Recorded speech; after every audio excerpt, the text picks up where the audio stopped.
Rien n'est plus difficile d'être petit lorsqu'on se rêve grand.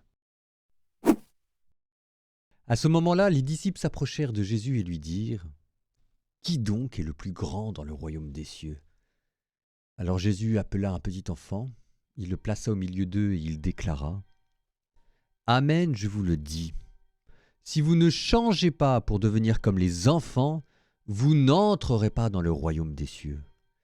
Mais celui qui se fera petit comme cet enfant, celui-là est le plus grand dans le royaume des cieux. Et celui qui accueille un enfant comme celui-ci en mon nom, il m'accueille moi. Gardez-vous de mépriser un seul de ces petits, car je vous le dis, leurs anges dans les cieux voient sans cesse la face de mon Père qui est aux cieux. Quel est votre avis ?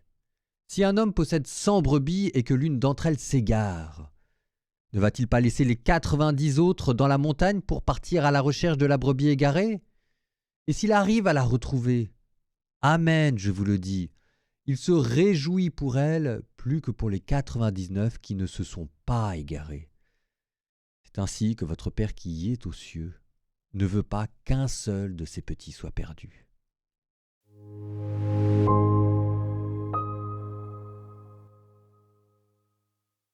Aujourd'hui, deux péricopes qui se suivent. Péricope, c'est dire un petit paragraphe où il y a Jésus qui vous dit quelque chose et ça fait une unité construite. Il y en a deux aujourd'hui, il vous dit 1. Si vous ne changez pas pour devenir comme les enfants, vous n'entrerez pas dans le royaume des cieux.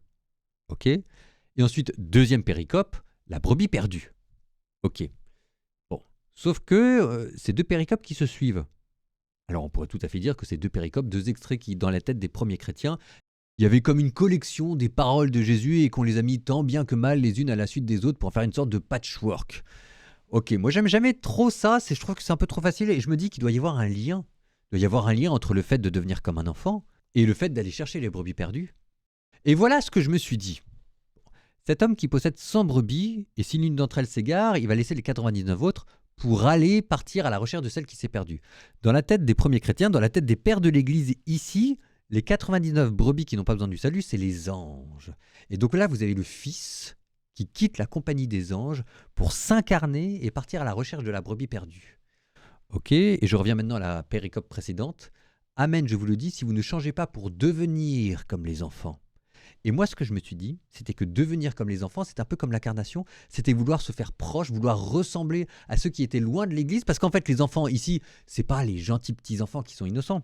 Les enfants ici, c'est les personnes qui sont fragiles, qu'il faut chouchouter parce qu'on ne sait pas très bien où elles vont. Elles sont devenues vulnérables, elles signent une forme d'ignorance qui n'est pas toujours très bonne et qu'il ne faut pas non plus cultiver.